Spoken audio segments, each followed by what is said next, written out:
Allí lejos tenemos a David Pipe Arranz, que es periodista, filólogo, profesor universitario, escritor. Bueno, se licenció en Filología Hispánica y Teoría de la Literatura en la Universidad de Valladolid y en Periodismo en la Universidad Carlos III. Es especializado en periodismo cultural y se dedica al cine y a la literatura. Dirige, por ejemplo, el programa radiofónico El Marcapán y ha publicado una decena de libros. Participa también en programas en Castilla y León Televisión, en Cuatro, en Televisión Española, que os hará conocida por eso. Y como periodista político ha colaborado en medios como Radio y Teleeconomía, Periodista Digital, El Imparcial o El Norte de Castilla. Es además profesor en la Universidad Carlos III de Madrid desde 2008. Como Gómez Sánchez Ferrer, también es profesor, investigador, especialista en teatro del siglo de oro. Es doctor en lengua y literatura por la Universidad Complutense. Y en la actualidad es profesor en dicha universidad. Con anterioridad ha sido también profesor en la Universidad Autónoma de Barcelona y también en la Universidad de Valladolid. Así que todo vemos que va quedando en casa y también soy exalumna y profesora de esta universidad y su también.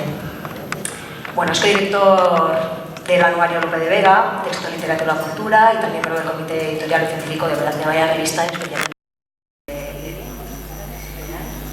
Bueno, ha editado obras teatrales de Lope de Moreto, de López de Ernesto y es coeditor además del volumen, que nos viene muy bien, Unos clásicos de cine, el teatro del siglo de oro en el lienzo del plan. 1975, que creo que proviene de una exposición que hiciste en Madrid, ¿verdad? Bueno, y por último, Susana Gil Alvarellos, es licenciada en Filología Hispánica y profesora titular de Teoría de la Literatura y Literatura Contemporánea. Es especialista en la poética medieval y renacentista, especialmente en la narrativa de caballerías de los siglos XIII a XVII y también en la literatura comparada, especialmente en las relaciones entre cine y literatura.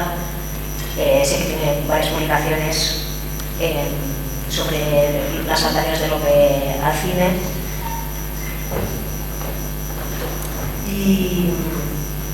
Y bueno, creo que podemos comenzar. Vamos a dividir un poco la sesión en cine y otras artes, y dentro del cine vamos a separar también las adaptaciones de las obras de Lope de los acercamientos a su figura biográfica, a su figura como autor. Vamos a tratar de desgranar en este diálogo cómo se ha tomado a Lope, su obra, su vida, su actividad profesional, cuándo se ha hecho, desde cuándo hay adaptaciones, ¿no? Hasta cuándo se sigue haciendo, dónde, en qué países, porque no es solo en España, por qué se han hecho esas adaptaciones, con qué intención o por qué no se ha hecho, porque hay bastantes pocas, como vamos a ver, y cómo se han hecho esas adaptaciones. Se ha crucificado, se ha mantenido el verso, se han hecho adaptaciones libres, se ha hecho en forma de comedia musical. Vamos a intentar desgranar todo esto. Bueno, quien no conoce bien una tesis doctoral que hubo sobre el cine basado en obras del siglo de oro, de Alba Carmona. En esta tesis, muy resumidamente, esta autora contaba cómo Lope es el autor español cuya obra teatral ha merecido más reescrituras cinematográficas, que han sido 15, ¿verdad? Después estaba Calderón con 13, Piso con 5 y luego algunos pocos autores con una sola obra. Si tenemos también en cuenta las transposiciones de las comedias para la televisión y las retransmisiones de montajes teatrales emitidas en espacios televisivos, comprobamos que de Lope se han hecho 63 traslaciones, que es un poco más, frente a unas 35 de Calderón. Entonces, es verdad que es el dramaturgo que mejor suerte ha corrido en este sentido, pero incluso Cervantes tiene más traslaciones al cine, por no hablar evidentemente de Shakespeare, que tiene unas 700 adaptaciones, ¿no? Ahí es un poco donde vemos qué pocas hemos hecho nosotros. Y además, si tenemos en cuenta el número de comedias que son unas 25, pues vemos que, claro, con la extensísima obra de Lope es que no llega ni al 6% de su producción, ¿vale? Las obras que se han adaptado. Bien, para comenzar a hablar de las adaptaciones, aprovechando que anoche vimos El perro del hortelano, una versión muy particular del perro del hortelano, vamos a comenzar por comentar la representación del perro del hortelano de Pilar Miró, de 1996, que yo diría que es justo lo opuesto a lo que vimos ayer, porque quizá vosotros no lo visteis, Guillermo y la mayoría de los que estamos aquí sí, era una representación con el mínimo posible, y de hecho jugaba con eso de forma metateatral, haciendo ver los pocos medios que tenían, que era una compañía que no había llegado, y todos los técnicos de sonido se ponían a representar ahí la obra con lo que tenían, con los medios básicos, sin vestuario, sin decorado, sin nada de nada. Pues yo diría que la película de Pilar Miró es un poco todo lo contrario, ¿no? Con todos los medios posibles, ¿qué podemos hacer con lo que? Entonces vamos a comenzar ahí, en lugar de seguir un cronológico, empezaremos con esta obra, aprovechando que no tenemos una primera mesa de coloquio, como suele ser habitual, sobre la representación de ayer, y a partir de ahí iremos comentando otras adaptaciones de Lugo. Y después ya pasaremos a hablar de lo demás. Si os parece, comenzamos con un pequeño fragmento. Si Álvaro, con su amabilidad desde ahí, nos pone el vídeo número 1 de El perro del hortelano de Pilar Miró.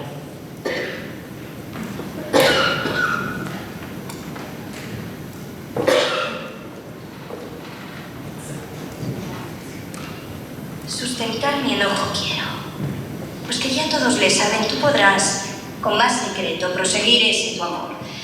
En la ocasión yo me ofrezco a ayudaros a los dos, pues Teodoro es un recuerdo y se ha criado en mi casa. Y a ti, Marcela, te tengo la obligación que tú sabes, y no poco parentesco. A tus pies tienes tu hechura. Vete, 1000 veces los beso, dejadme sola.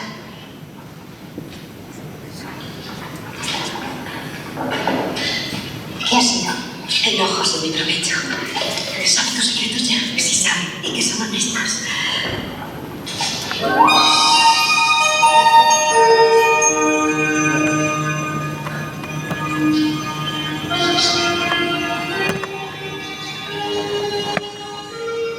Mil veces se ha advertido en la belleza, gracia y entendimiento de Teodoro, que a no ser desigual a mí me correspondrá su ingenio y gentileza.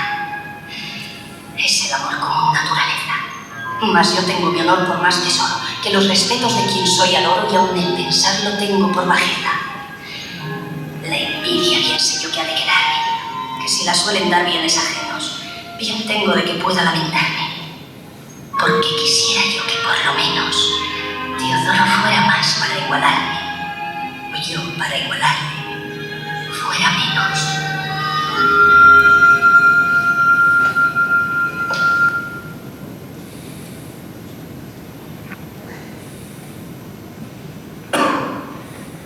Bueno, solo como pequeña muestra, como recordatorio para todos que habremos visto la película, pero así sabemos un poco de qué estábamos hablando.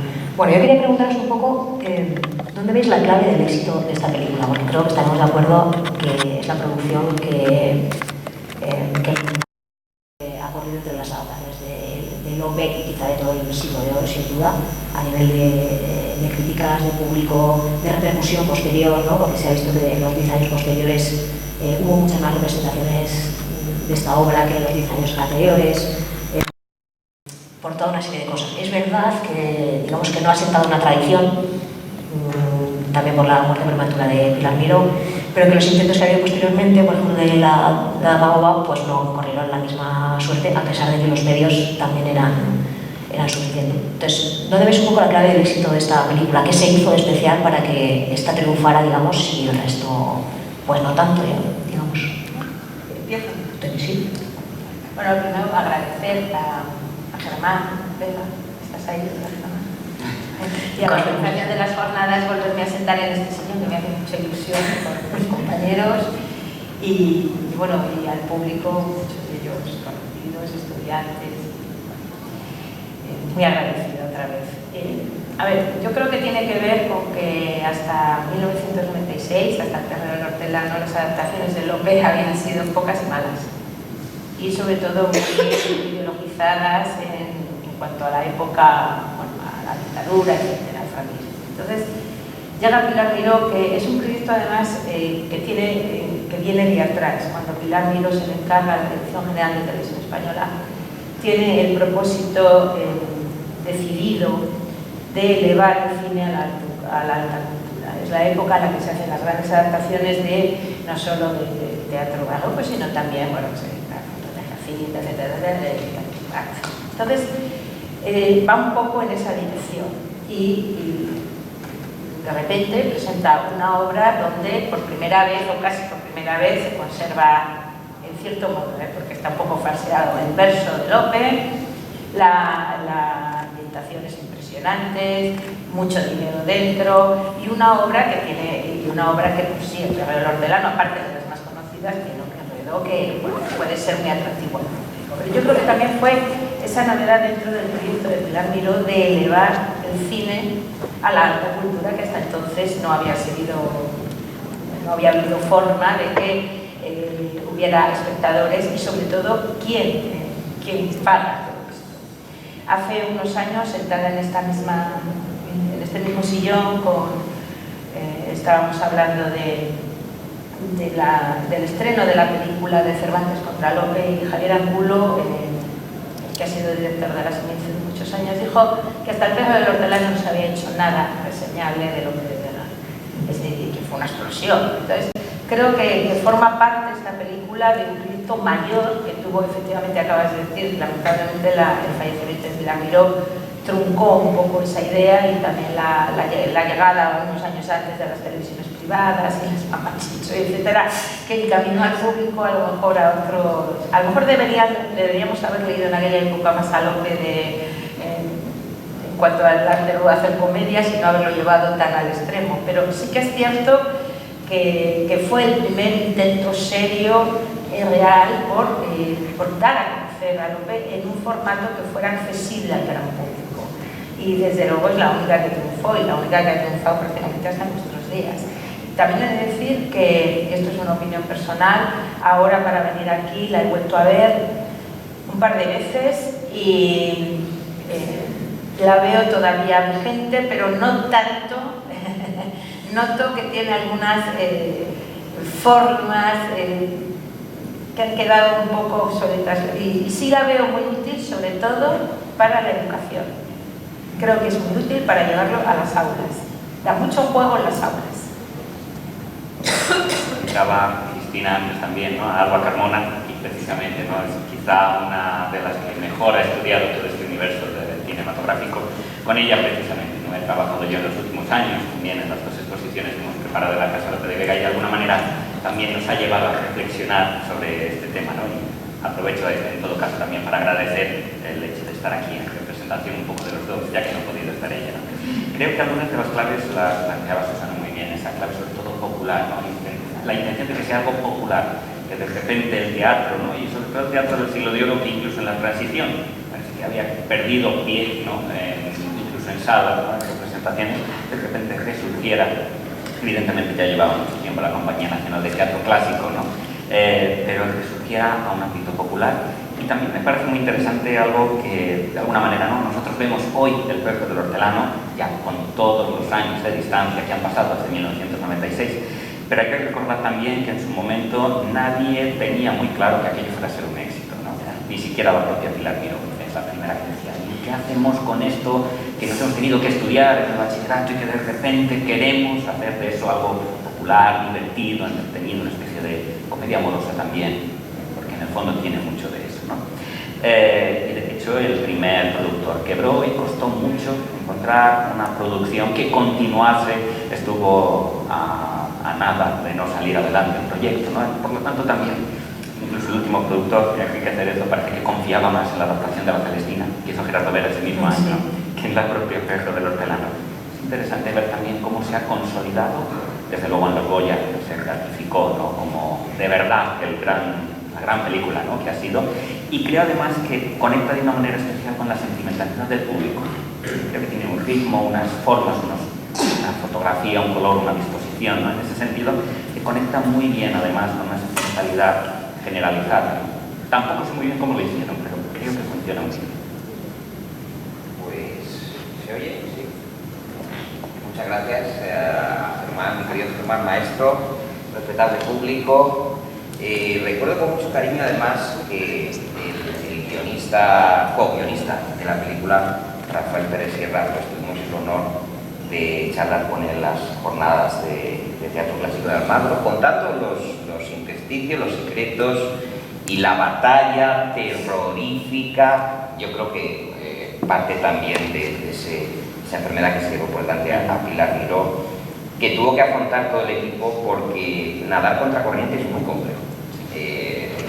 A las pruebas nos remitimos, que no ha habido más, salvo, ya digo, que la Magoba de Iborra, que a mí me gusta, que aunque los críticos la ponen como chupa de dominio, me parece una curiosa adaptación, sobre todo con Abascal y Coronado, que me encantan, que son dos fenómenos. Y tanto con Octavia, ¿no? Sí, sí. Y entonces, bueno, Pilar Miró se las vio, se las deseó, esos 300 millones de pesetas del presupuesto, pues luego efectivamente, como bien has apuntado, se retira el productor, pero preguntabas, Cristina, por el éxito, ¿no? Yo creo que la pareja imbatible en la época, claro, hablamos del año 96, fijaos, Emma Suárez y Carmelo Gómez, o sea, tú ponías a esos dos en la cartelera, más toda la promoción que hizo Televisión Española, que es que ponías la tele y era el perro del hortelano por la mañana, por la tarde, al dormir, al desayunar, es decir, la campaña del perro del hortelano fue tremenda.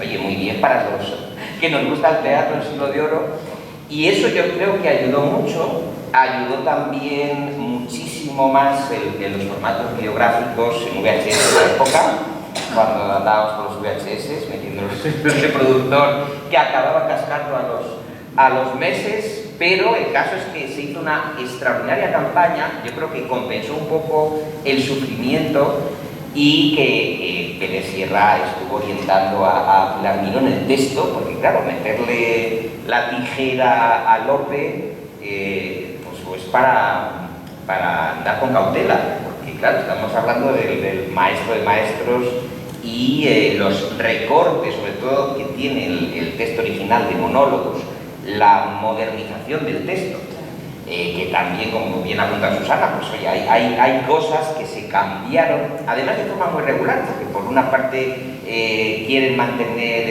ese español del siglo de oro, luego de repente meten cosas que no están en el texto de Lope, pero creo que todo el elenco, es que fijaos, Fernando Conde, que es que recuperan al clásico de Martes y 13, años después, cuando este hombre estaba, como se dice así, de malamente amortizado. Pues Fernando Conde resucita haciendo de Tristán un personaje maravilloso, y yo creo que el tener a esa superestrella del cine español, el tener además la asesoría de la grandísima Alicia Armida, el tener a Pérez Sierra con todo el bagaje cultural que llevaba adelante, haber sido director de la Compañía Nacional de Teatro Clásico, haber hecho tropecientas mil adaptaciones.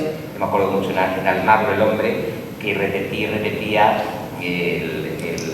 la pasión y sobre todo el martirologio para sacar adelante un proyecto que finalmente se tiene que rodar en Portugal y que permanece en la historia del cine español como un modelo raro, junto con el de Iborra, ya digo, noventeros, de lo que ya nunca se vuelve a producir, porque Lope, yo diría Lope y todos los clásicos a nuestros productores y cineastas les causa alergia, urticaria y rechazo. Si tú les planteas un texto de un clásico del siglo de oro, llámese Quevedo, Cervantes o quien sea, Cervantes, bueno, como es muy amable, es prosa, tal, pues bueno, pero aquí, o sea, en esencia, el verso, la valentía que tuvo que tener Pilar Miró para rodarla en verso, o sea, meter en verso al público español, el cine español es minoritario, año 96, para mí fue una acto de valentía, ayudó mucho la campaña siempre de marketing y sobre todo un elenco espectacular y el enorme trabajo de un equipo que con conciencia, pues lo pudo hacer bien o menos bien, pero sabía que se afrontaba un momento épico. Pilar quería hacer 2 películas más y se la llevó por delante, literalmente la enfermedad, el disgusto y todo, pero es una película, yo creo, para volver a ver con gusto, tiene ese aire de los 90. Sí, tiene ese aire de los 90. Claro, es que si Lope no da indicaciones históricas, claro, ese vestuario, por ejemplo, es muy llamativo, esas es muy, a veces es un poco excesivo, ¿no? Uno no se imagina así una obra del hombre tan, bueno, es que ya está impresionante como la viste, y como, es un poco, resulta un poco excesivo, un poco mentira, efectivamente. Bueno, y porque a ella estaba, pues, le encantaba los vestidos, le hacemos el disgusto, que también se lo llevó por delante, por el tema de los vestidos a Pilar, porque ella la dirección de vestuario y la física era su pasión. Entonces, bueno, pues yo creo que sí que para mí es una preciosa película que merece la pena revisitar. Se ha vendido poco últimamente, además. O sea, yo creo que también lo que pasa en la actualidad es que películas de este tipo, que esta es un mito dentro de lo que estamos hablando, se meten pocas veces, no sé, si le preguntas a los estudiantes, pues no saben de lo que les estás hablando. Bueno, claro, es que tampoco ven la televisión. Claro, esta debería ir a alguna plataforma o algo de eso, ¿no? Pero es verdad que se emite por... Pero si tú coges el largometraje y haces un TikTok, seguro que lo ves. Ah, eso sí. El momento del beso de Carmelo y el Claro, sí. No van a detectar tampoco los cambios, porque también Angulo en aquella mesa en 2017 dijo que el problema que había ahora para adaptar este tipo de obras es que lo que no se conoce no se adapta. O sea, me iba a decir que es que los nuevos directores y tal, pues no deben andar leyendo teatro del siglo de oro, porque no tienen interés, aparte que son producciones caras. Y también, bueno, tal y como se enseña ahora a los actores, sería muy difícil que pudieran, sería un trabajo con los actores impresionante para que puedan recitar el verso, seguir al ritmo, la musicalidad, en fin, tiene muchas complicaciones, lo cual no quiere decir que, bueno, todavía estemos esperando otra gran adaptación, pero en principio, pues de momento... Hay que confiar, yo creo. Tenemos esta como la grande, tenemos esta, sigue siendo. Para muchas cosas, lo que comentábamos de la utilización del verso, que es algo muy arriesgado, de hecho solo se había hecho una vez, una adaptación, luego hablaremos de ella, manteniendo el verso sin prosificar, y yo creo que eso sí que se repite a lo largo de toda la historia de las adaptaciones en el cine, que cuando sí que se ha utilizado el verso, no se ha escogido a actores de teatro clásico para llevarlos a la tele, sino que siempre se ha hecho, si nos fijamos en todas las adaptaciones, con grandes figuras del cine nacional. Eso iba a decir, o sea, desde Fran Perea, que de repente, sí, claro, dices, ¿cómo es esto? Bueno, en ese momento, evidentemente, Carmelo Gómez y Gemma Suárez, que la verdad es que en esta película están estupendos, por esto de la sexualidad del verso, sí. Tiene su momento más... Recuerdo cuando estuvo aquí también Carmelo Gómez hablándonos de esta película, de los problemas que hubo la producción, cómo les embarcaron todo el vestuario, después de 5 meses de rodaje no les dejaban entrar en los palacios de Portugal que tenían que rodar. Entonces, saber que después ha llegado ese éxito esta película, pues es sorprendente. Pero claro, también... Eso es. También, es como, si no existe ese empeño... hago campanadas a medianoche porque me da la real gana. Claro. Son visionarios que te hacen una peli de adaptación literaria cuando todo el mundo hace sitcom. Pues evidentemente, si no es por Pilar Miró, pues no habría película. Sí, mira, yo tengo aquí una cita que ella dijo en un momento, que decíamos, no se acababa, ella tampoco lo tenía claro, pero mira, ella decía, si los cineastas ingleses vuelven una y otra vez sobre Shakespeare, Kenneth Branagh ha tenido mucho éxito con mucho ruido y pocas nueces en verso, y en Francia Jean-Paul Rappeneau ha podido hacer lo mismo con Rostand y su Cyrano de Bergerac, ¿por qué nosotros no podemos aprovechar también nuestro teatro clásico, que es maravilloso? Y a ella le salió redondo en esa primera, es verdad que se quedó el proyecto que ya tenía de continuar a medias, quería hacer El Castillo sin venganza, quería hacer El Caballero del Medo, y nos quedamos sin ello. Esa cita se podría contestar, claro, es la pesadilla que se mueve la cola. El público español yo creo que no está acostumbrado, y si no lo hacemos, pues no se va a acostumbrar nunca. Mientras que el público que ha recurrido en inglés, sí. Han hecho tantas y lo tienen tan elevado, su mejor literatura la tienen en tan alta estima que son capaces de ver el esfuerzo y asimilarlo y no vestir allí para ver cómo funciona. Ya no te digo a nivel internacional cuando se estrena una película, etc. Pero es que aquí, si no las hacemos, el público joven, me refiero, no está acostumbrado al verso, es que no es fácil. Entonces, como no tenemos, pues cada vez que sale una, es una gravis, porque antes hablabais de La Dama Boba. Bueno, El viaje del hortelano es de 96 y La Dama Boba es de 2006. O sea, habían pasado 10 años y desde La Dama Boba volvemos a tener otra sequía, aunque ha aparecido en serie, bueno, ahora lo veremos, ¿no? Pero sí que es verdad que no hemos acostumbrado al público, pero si tenemos televisión española con la gente todo el día cocinando, bailando, cosiendo, y eso lo saben hacer muy bien, y la sí, gente... que si el perro del hortelano se repone rara vez, La Dama Boba es nunca. Nunca, Bien, claro. no. O sea, Bueno, como que yo no la había visto hasta para esta sesión. Pero si metemos muchísimo dinero en programaciones, yo os digo, pues que me parece muy bien, pero bueno, eso, cocinando, cosiendo, no sé por qué no, periódicamente los ponemos al público a ver una obra de su mejor literatura, en realidad, pero va un poco también con el carácter nuestro de no reivindicar lo mucho y bueno que tenemos. Sí, yo creo también, eso es un cambio, ¿no? En ese sentido, porque en el fondo sí teníamos una tradición, que es la tradición televisiva, la de Estudio 1, sí. Se mantenía el verso, se respetaba. Por la llegada de las públicas hizo mucho de las pero en privadas. los años 80, en efecto, digamos, los últimos estertores de lo que había sido el gran Estudio 1, y hablábamos, o comentabas antes, ¿no? El caso de Fran Perea y Tana Sánchez Gijones, el caso de La Vida Valenciana, 2010, ¿no? Y esta aquí fue, efectivamente, pero fue el intento de recuperar el programa, y creo que duró 5 capítulos, el primero de Lope de Vez y ya. De alguna manera también, no sé si... Alguien que te tiene el presupuesto. O sea, en todas las cadenas hay un señor que se levanta por la mañana con el pie cambiado y te lo tira abajo. Eso funciona así, sin encomendarse a Dios ni al diablo, sino a sus deseos, conciencia y estado de ánimo. Pero también será porque ese señor piensa que, claro, es una industria, al fin y al cabo está para ganar dinero y piensa que no va a ganar dinero. O sea, habría que volver a... Bueno, Televisión Española no, porque claro. tiene los presupuestos aprobados y porque no está en el negocio audiovisual, sino una cuota por ley de difusión y educación. Entonces es curioso que vuelve el Grand Prix, pero no vuelve Lope. Claro, ¿no? pues eso. No deja de tener su gracia. Claro, O sea, vuelve Ramón antes de eso, para que nos hagamos el Araquiri en verano, claro, más, una pero playa.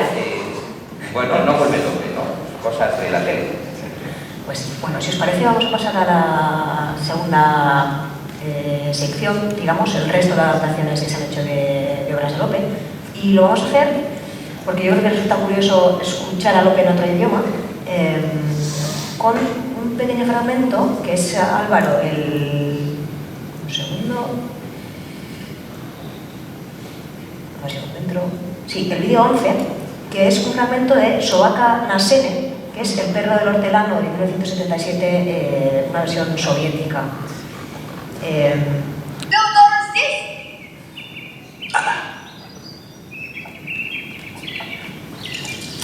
Я к вам. Я ваш слуга, сеньор. По оглашении приговора мы вылетаем внутри окна.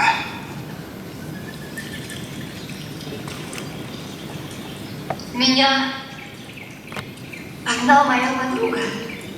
Боясь не справиться сама, просила черновик письма составить ей. Плохая услуга, когда я ровно ничего в делах любви не понимаю. А вы напишите, я знаю гораздо лучше моего, прочтите вот это. Да вы сами написали вашей рукой, была бы дерзкой и пустой попыткой состязаться с вами. Не глядя, я прошу сеньора послать письмо таким, как есть. Прочтите. Я готов прочесть. Bueno, es cuando menos curioso escuchar estas adaptaciones en otros idiomas. Si nos fijamos un poco, me parece que he leído que Pilar Miró conocía esta versión y le sirvió al menos para la selección de la obra, para escoger el verdadero hortelano y hacer un tipo de versión que se saliera un poco, como hemos dicho, de las adaptaciones que se habían hecho, ¿no? Que quizá no fueran tan partidarias de simplemente entretener al público con algo agradable, con una manera diferente, sin ideologizar tanto quizá a Lope y a los maestros del siglo de oro, ¿no? Pues se había hecho pues hasta bastante poco tiempo antes. Si os parece, vamos a ir haciendo una línea cronológica desde los comienzos de las adaptaciones. Yo la primera adaptación que he visto en una obra de Lope es una obra todavía en cine mudo, que es La moza de Cántaro de 1927. Y es curioso porque Hubo otra adaptación cinematográfica de esta obra de La moza de cántaro, más adelante, en 1953, que era justo lo contrario, era una comedia musical, donde básicamente era cantar, bailar. Entonces, es verdad que estas primeras, porque luego la siguiente que he encontrado es Doña Francisquita, que es que también hubo una segunda versión de Doña Francisquita. Esto fue en el 1934. Es una película basada en una zarzuela de 1923 que está basada en La discreta enamorada. Y hubo otra película en 1952 que llegó a ir al año siguiente al Festival de Cannes que también estaba basada en Doña Francisquita. Es decir, que las primeras adaptaciones solamente de Lope sí que fueron de obras que tenían como intención entretener al público con cosas más ligeras, con cosas más de comedia, con música, con baile. Y es verdad que más adelante las cosas cambiaron, digamos, ¿no?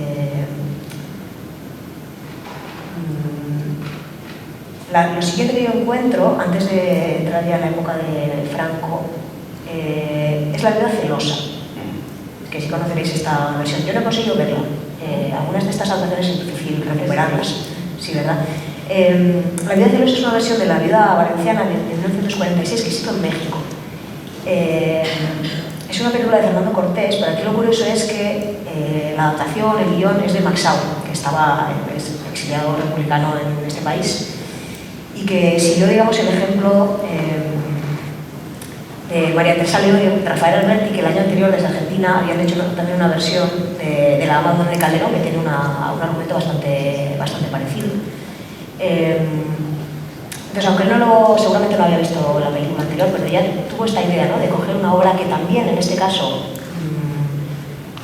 quiere recuperar los clásicos desde el entretenimiento y desde algo más ligero, más ágil, que lo que se va a hacer después. Porque en la Segunda República sí que hubo un intento por recuperar los clásicos desde otro punto de vista, ¿no?, y desde quitarle un poco esa patinarancia que ya había ido cogiendo quizá, y de recuperarlo de otra manera. Es verdad que Maxau, más tarde en sus diarios, digamos que desprecia un poco estas películas, que llama estas películas horrendas que tuve que hacer por ganarme la vida esos años cuando me vine a México y tal.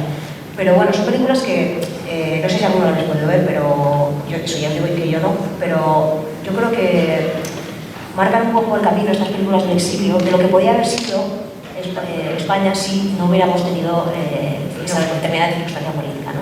De cómo podía haberse creado una tradición desde bastante pronto, una serie de películas que vamos a ver enseguida que después la tradición cambió y se pasaron ya a otro tipo de obras pues más basadas en la honra, en el honor y en el folclore. Eso, sí, en el folclore. Exactamente, eso es.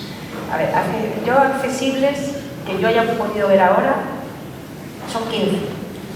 2 Fuenteverdunas, 2 La discreta enamorada, 2 La moza del cántaro, 2 Peribáñez, 1 El alcalde de Zagamea, 1 El maestro de danzar, 1 El mejor alcalde de rey, 1 El perro del hortelano, 1 La dama boba, 1 La viuda valenciana y 1 Las famosas asturianas. Es decir, 15 en total. Había antes, sí, y en el cine mudo, efectivamente. Yo he visto fragmentos y enteras no. A ver, yo también creo que aquí lo que pasó es que el nacimiento del cine coincide con el grupo de 98, finales del 19. Y los del 98 se mostraron, bueno, reticentes, cinematófobos, decía, efectivamente.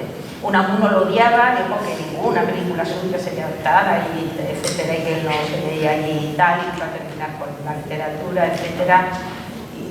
Y a gente que sí, escritores importantes de la época que sí les gustaba el cine o que sí aceptaron el cine, por ejemplo Valle Inclán, que además es muy cinematográfico, no quería adaptaciones, o sea, abogaban por guiones originales.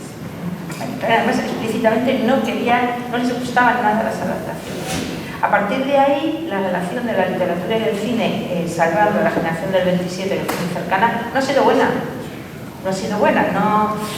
No ha habido cierta sintonía hasta el día de hoy, donde todavía escritores llevan a los tribunales, etcétera. Bueno, hay casos muy famosos que todos conocemos. O sea que España, al contrario de que había pasado en Francia, en Estados Unidos, no somos muy propensos a adaptar, en el sentido que estamos diciendo.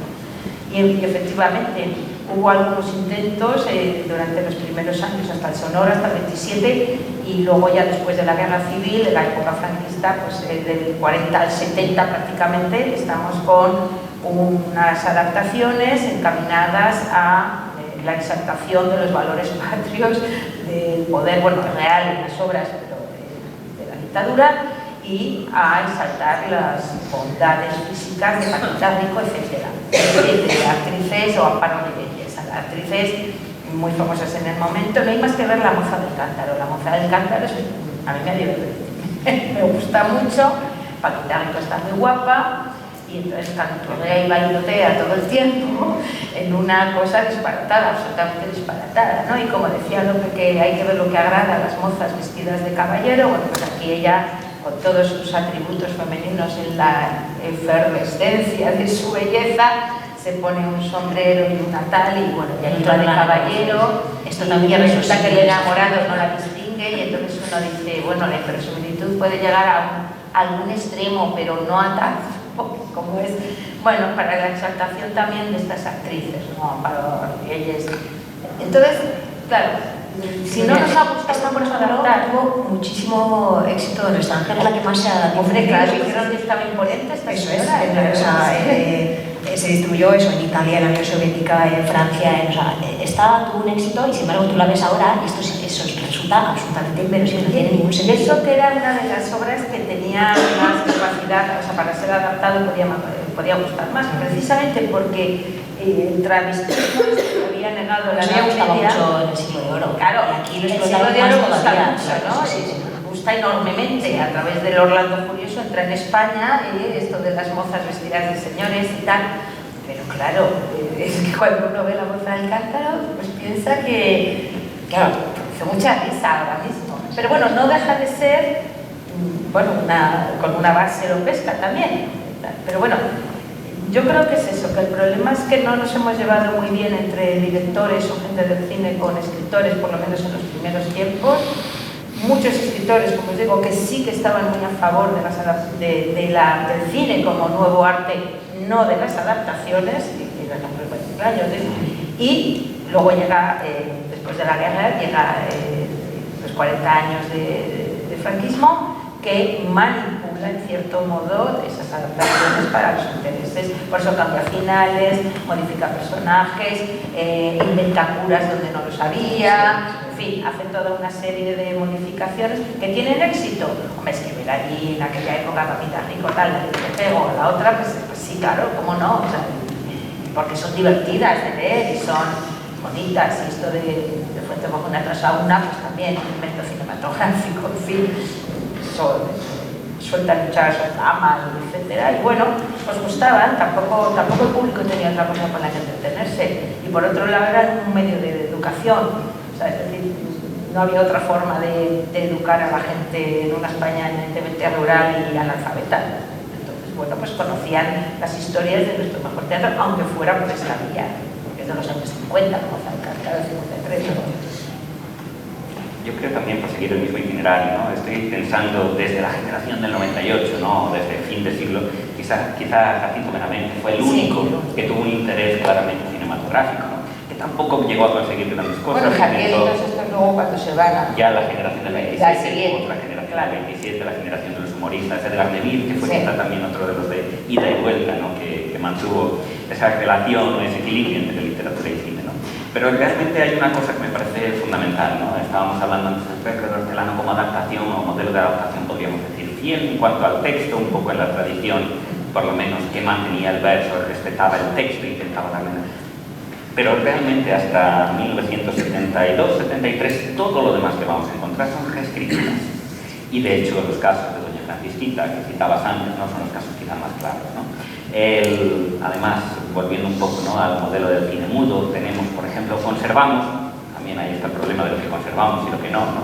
Conservamos una adaptación del alcalde de Zalamea de 1914, y ahí saltamos prácticamente ya esa Doña Francisquita, pero en esos años el cine mudo sí que triunfaba mucho las adaptaciones de zarzuela, por ilógico que parezca, ¿no?, una adaptación en mudo de una zarzuela.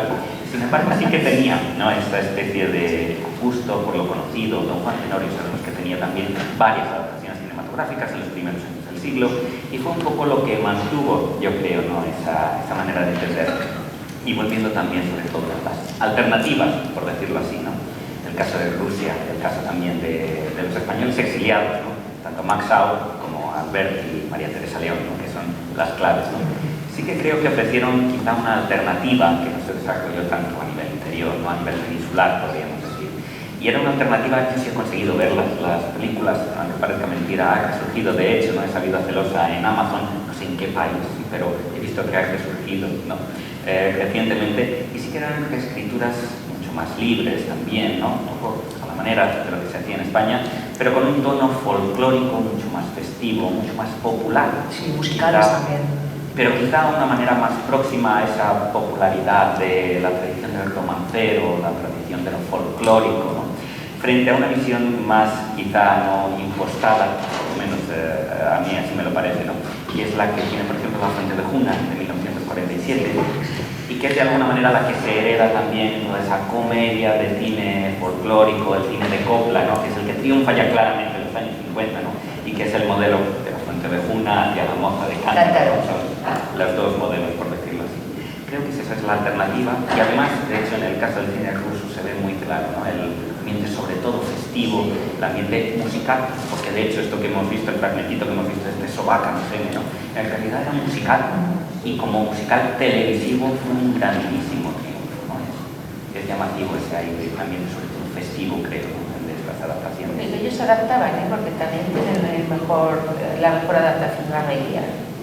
Sí. O sea, es que al cine del antiguo cuando adaptaba teatro lo adaptaba bien, y eso que requiere unas condiciones muy especiales.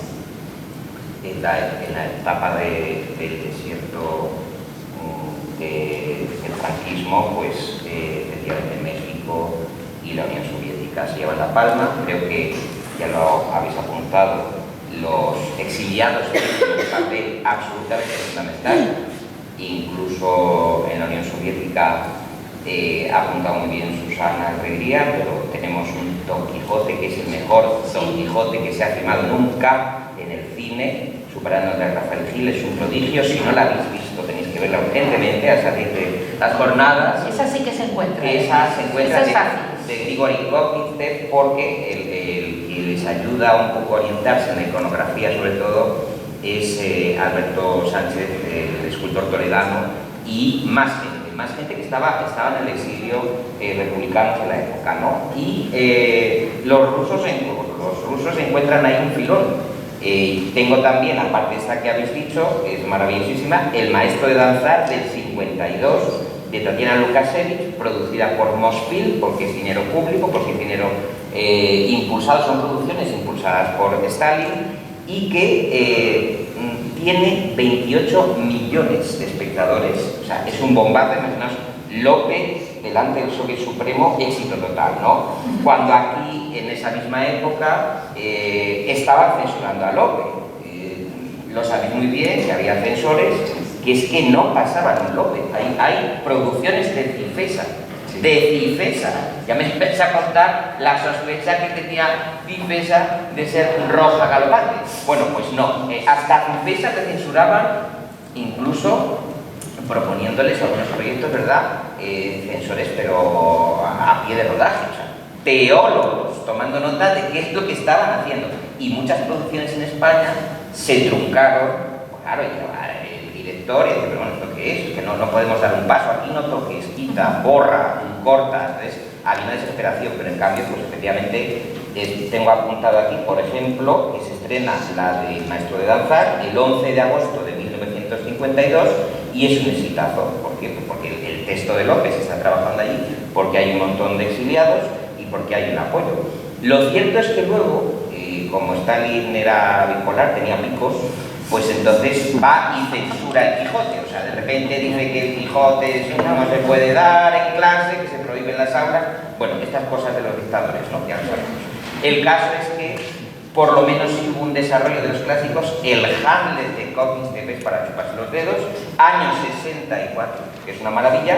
Y luego de México, junto con estas que estamos diciendo, tengo el ciclo de Galdós aquí, Doña Perfecta del 51, Nazarín de Buñuel del 58, Emilio el Indio Fernández, que se liaba a balazos con el equipo, sacaba la recortada, ¿no? Le llevaban la contraria, hizo La Malquerida, en el año 49, Roberto Gabaldón, otro amante de nuestra literatura, Flor de Mayo en el 59, y hay una divulgación literaria. O sea, en México hay un interés por llevar, porque es que eran devotos de la literatura española, eso es así. Entonces, lo habéis dicho muy bien antes, es decir, son cineastas leídos, sabidos, ilustrados, es decir, que en el cole habían trabajado en los textos, que estoy convencido, y además en algunas entrevistas se deduce que la ilusión, como tenía Pilar Miró, como tenían estos cineastas, era verlo en cine, es decir, su trabajo convertirlo en un homenaje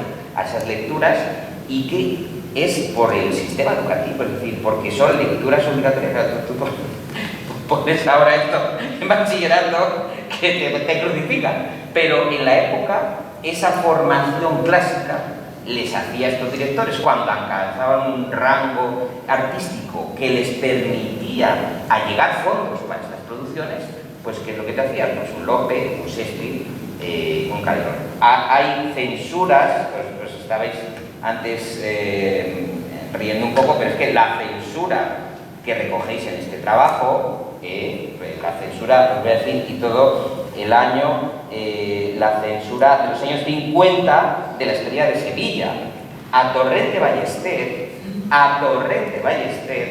le cascan esta censura. Bueno, el pájaro se llamaba, te lo piensas, Francisco Fernández González. Este hombre pues se dedicaba con las tijeras a dar leña a todo el mundo. Habría de ser una película exhibicionista de la horrenda podredumbre moral y humana que alienta en la historia de España. Está bien lo que es. Pero quizás esa consideración sea lo que menos pese a la hora de calificar con rigor este poco inspirado proyecto para una película histórica. Los diálogos están llenos de expresiones procaces. El tema está saturado de amores viciosos. El rey es un violador de oficio. Los personajes son todos unos personajes envilecidos y las dos únicas figuras dotadas con cierta nobleza son perseguidas, atormentadas y asesinadas. Luego en la forma todo resulta un embarullado anacronismo. Lo mismo hay escenas de un desmelenado democratismo que actos y escenas de una tiranía criminal y monstruosa. Todo se confunde y quiere tener fuerza dramática y quiere tener fuerza humorística en otras ocasiones y solo resulta absurdo y contradictorio. El asunto de gualdrapería está falto de interés, de originalidad y de verosimilitud. Son aspectos que sitúan a este guión completamente fuera de lugar entre las películas serias y dignas que deben constituirse en español. Y a todo Sevilla al fondo. Aconsejo su prohibición. No salían adelante. O sea, mexicanos y rusos dándolo todo por los clásicos españoles y aquí leña al mono. O sea, esta era la situación de los años 50, que es de trastorno. Pero luego porque tampoco lo entendían bien, porque luego dejaban pasar luego dejaban pasar obras de Buñuel, porque como no había pierna, no había así, no las entenderían, digo, claro. Es que la figura del censor, sí, es fundamental para entender por qué Lope atraviesa un desierto, porque claro, te aprueba Paquita Rico haciendo folclore, tocando las palmas, ¿vale? Claro. Pero cuando entran al meollo de los conflictos que hay con la monarquía, el gobernador, el alcalde, la protodemocracia, el pueblo que se levanta en armas, pues llegaba el censor y se ponía pálido. Que era así. En 1953 se estrena El alcalde de Zalamea, ¿no? La cinematográfica, aunque nos salgamos un poquito de lo que no. Creo que hubo hasta 4 intentos antes de sabotaje. No, de sabotaje, no, 4 intentos de llevarlo a la escena, 4 censuras que no pasaron efectivamente, ¿no? Y además el alcalde de Zalamea, que en esos años, ¿no? Tenía mucho que ver con ese cine histórico de los años 50 o 40, ¿no? Quizás 53 ya es tardía, ¿no? Para todo. Este es mi libro, no creo que estoy copiando, lo he escrito yo. Que es verdad lo que dices, que estaba martirizada, o sea, fíjate. Aquí fue José Gutiérrez Maeso, que era un santo varón, o sea que llegó un punto que salió por casualidad, claro, porque acababa de salir de la escuela de cine, era uno de los más aventajados y dijeron, pues, para sacarlo adelante alguien que no fuese problemático, porque si no sabían que instantáneamente tenían auditor. Pero de todas maneras pasó lo mismo con Lope, igual que con Fuenteovejuna, Sí. que es la primera así grande película que ya del franquismo se hizo en el 47 con Antonio Román.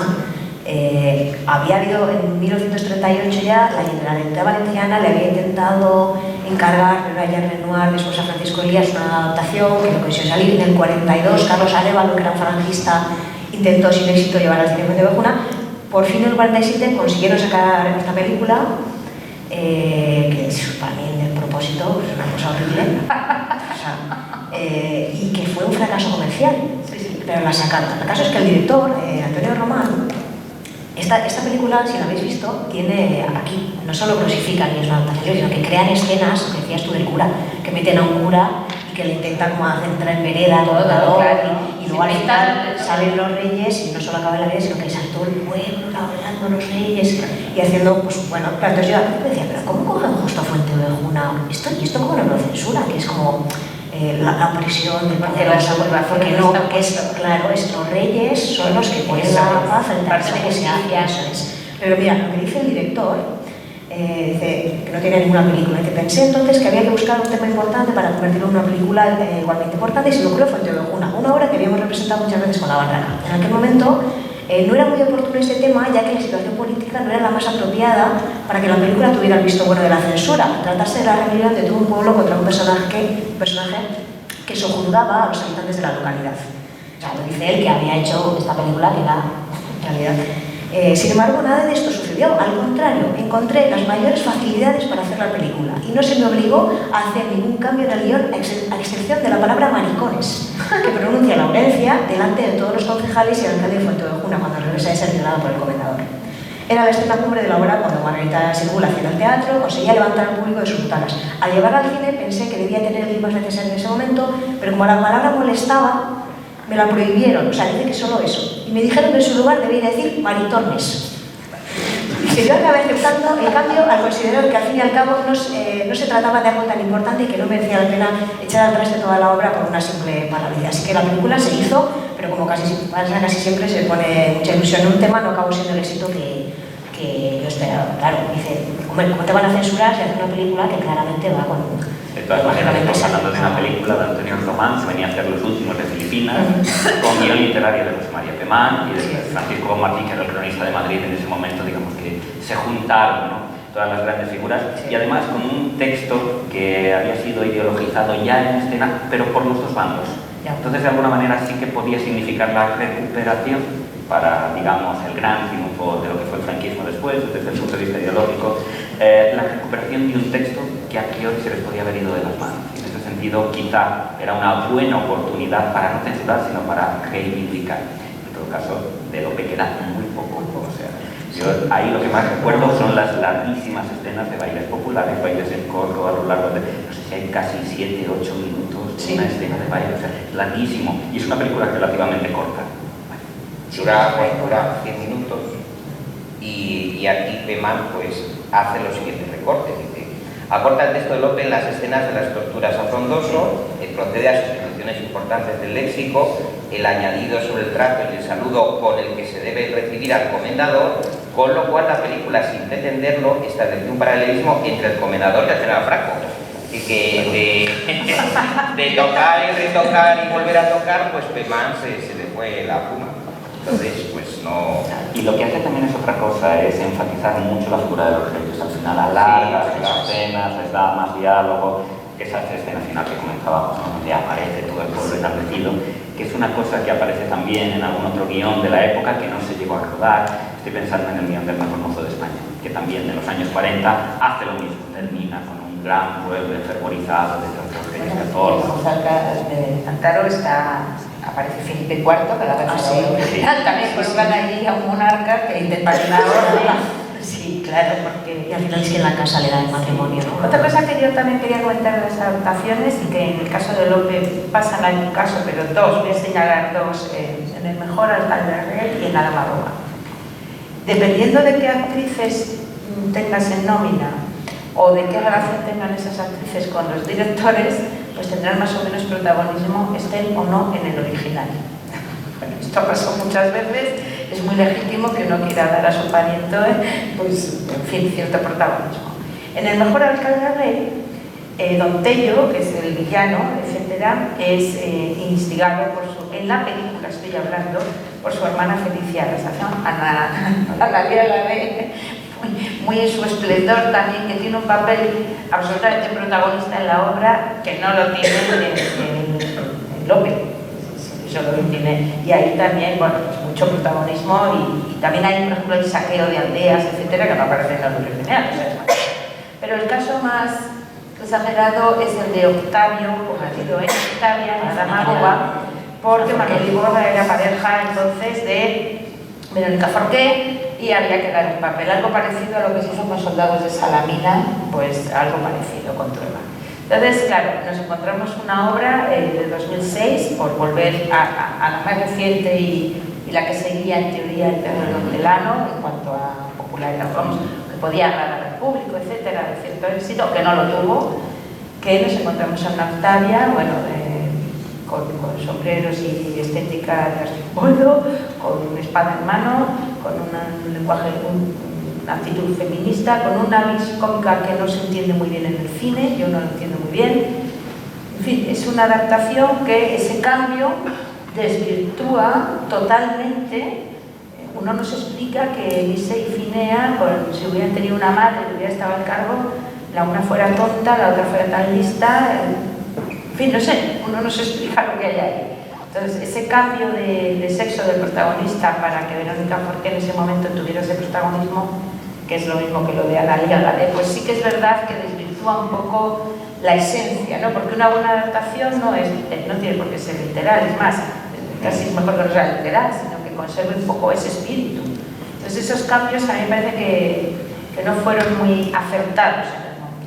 Y Borja ha declarado en alguna ocasión, ¿no?, que es uno de sus caprichos con la película y que claro, quizá es una de las cosas que no termina de funcionar.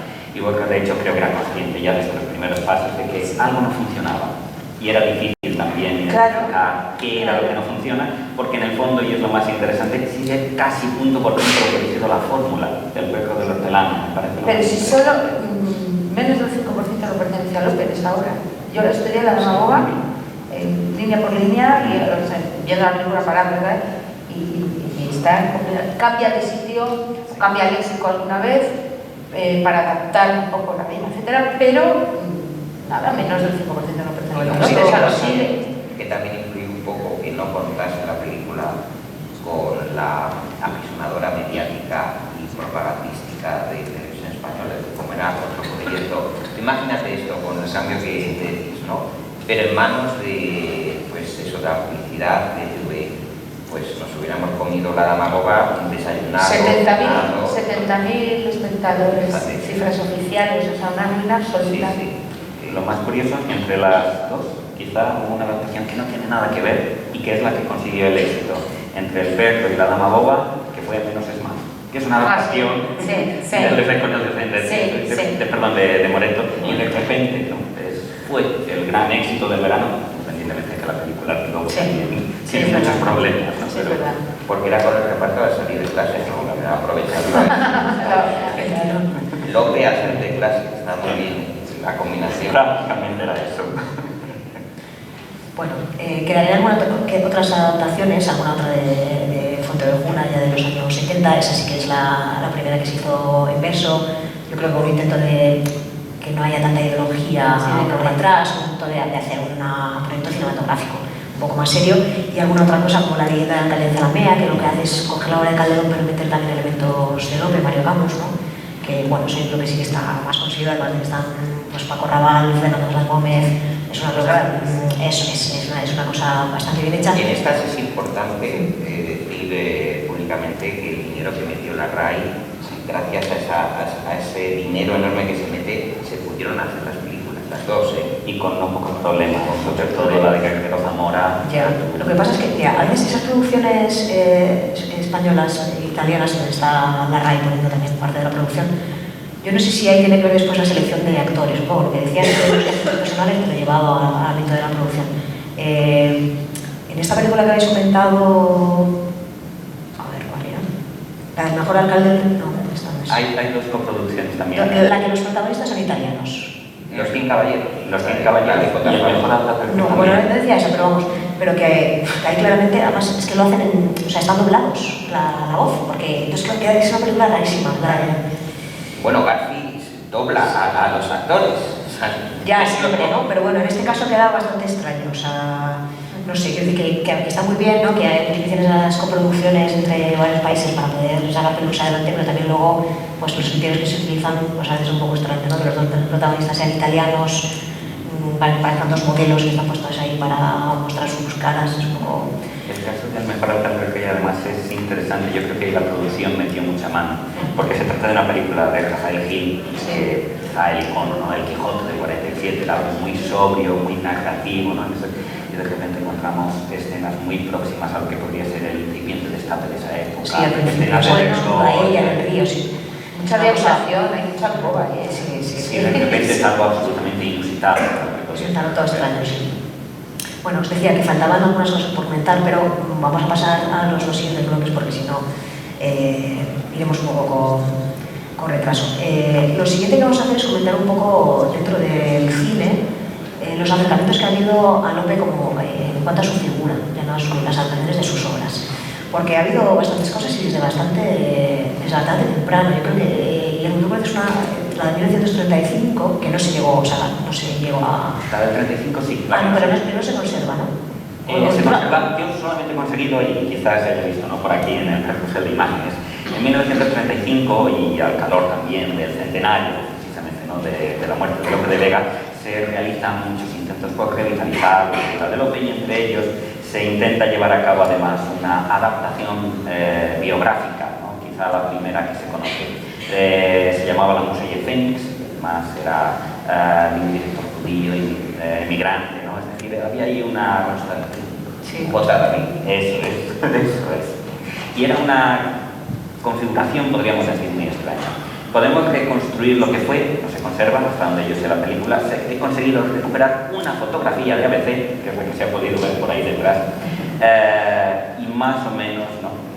Es una tremenda esto, porque es que hay que ser conscientes de que las películas se destruían, o sea, llegaba Esta es la única imagen. un distribuidor, pero esto pasaba en Estados Unidos, o sea, el fondo de la Universal está criando manos, o sea, quiere decir que el celuloide de los años 30, los años 20, no es como en 2023 que pensamos que es una obra para reclinatorio y conservarla, o sea, en la época, año 35, ¿cuántas no se perderían? Y toda la etapa del cine mudo está destruida. Sí.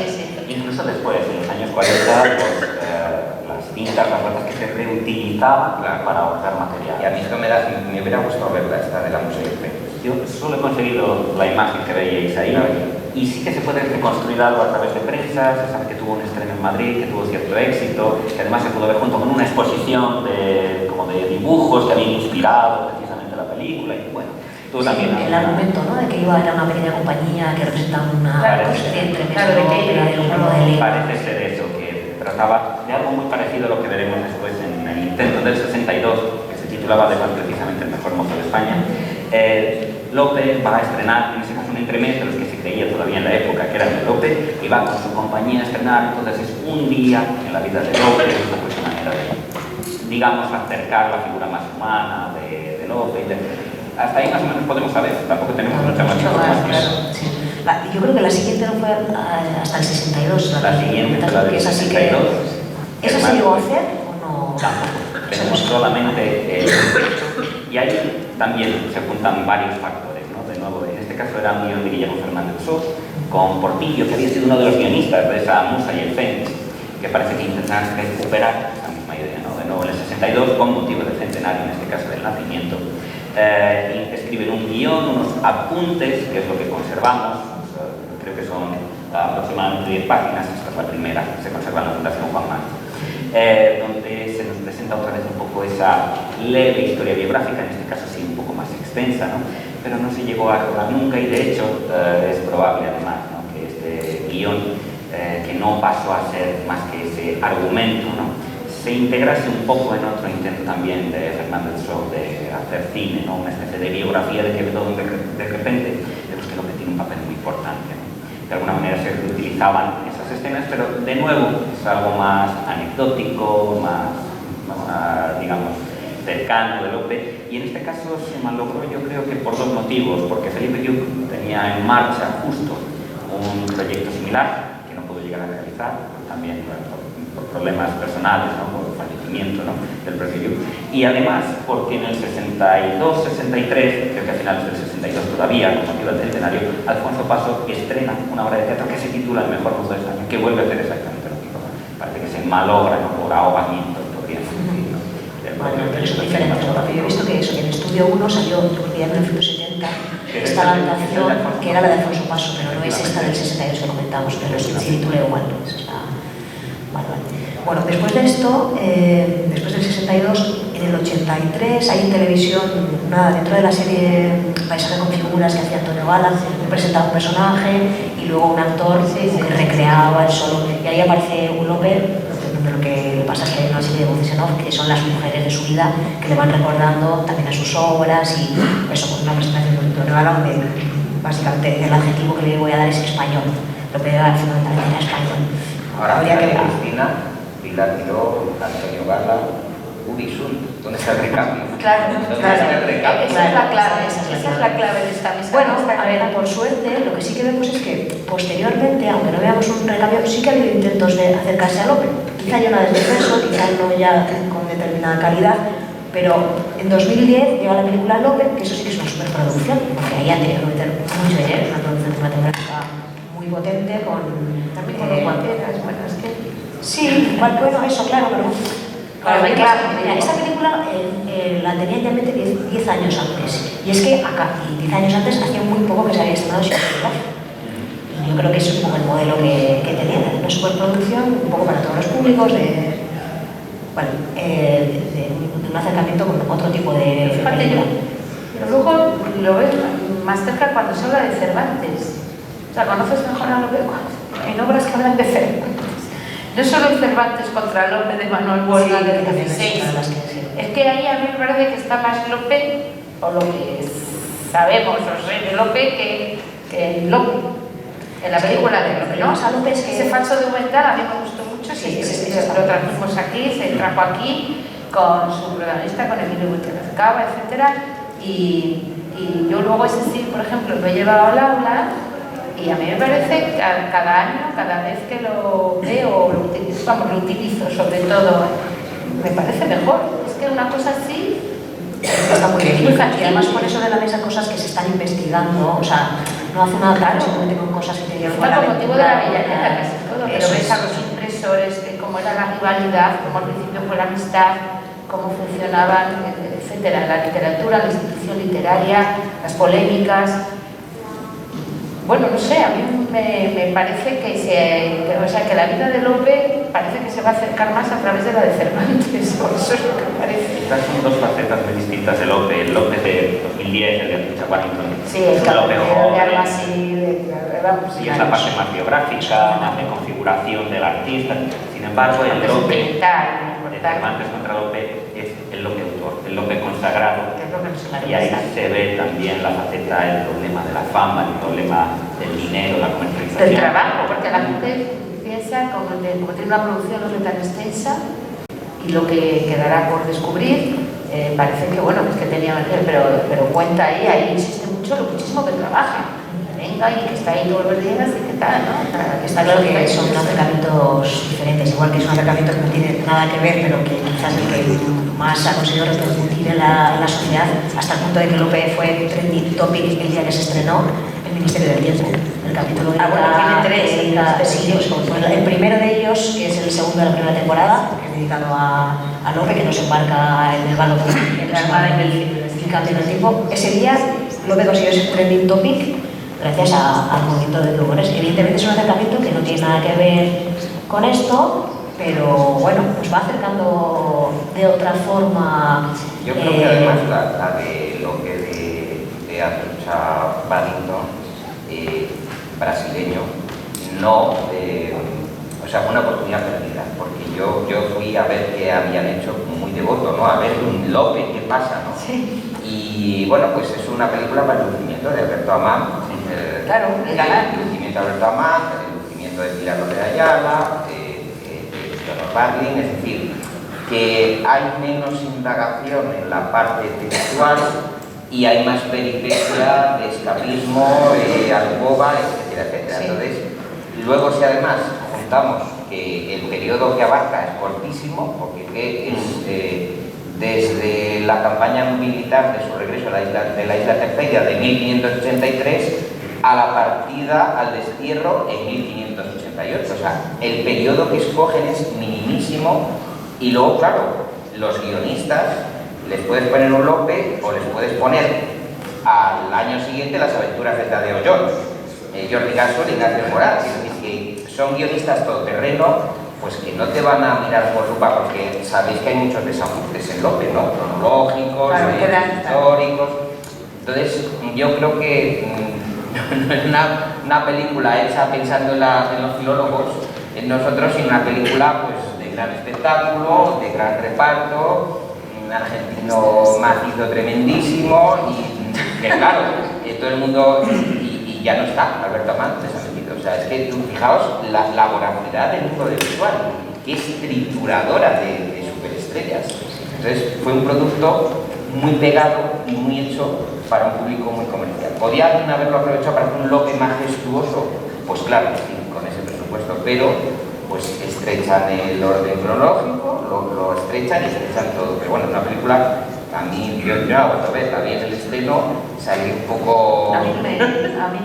un poco cabreado, pero no la vuelto a ver, la verdad. No... Bueno, yo creo que son acercamientos que de una forma u otra van acercando a un público Sí, eso está a claro. los escritores, como han hecho otras artes que ya no nos va a dar tiempo a comentar en la sesión, como son la zarzuela que hemos comentado, el ballet georgiano, lo que es la música que hace una Fuenteovejuna también que tuvo un éxito impresionante, como Fuenteovejuna, el ballet de Antonio Gades, que es una preciosidad, la Fuenteovejuna en ópera que hicieron en 2018 a los 400 años de la publicación.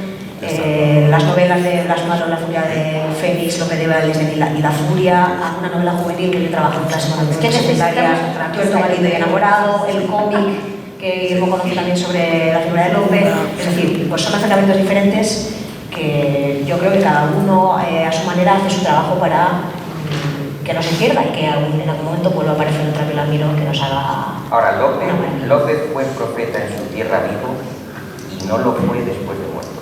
Ese es el tema interesante. El teatro lo ha recuperado en los 80, 90, ahora tienes López, pero ha habido un desierto muy grande, muy oneroso, pienso yo, hacia el que es el Shakespeare español indudablemente. O sea, era un genio absoluto como lo fue Mozart, Beethoven o Velázquez, ¿no? Ese es Lope de Vega. Pues vamos a pensar que estamos a tiempo y si hay cineastas o futuros cineastas en la sala y productores que pongan la pasta. sobre todo, que es el campo de guante. Ese es el tema. Y dijéramos, O sea, que ha sido una mesa de clan, ¿no? Para claro, ver si ya nos hemos para ver si Si no, haría falta. haría falta hacerlo.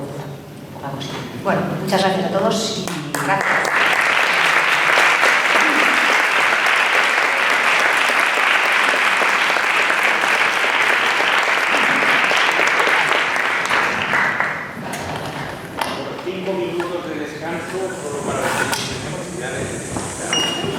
Y empezamos con la siguiente sesión.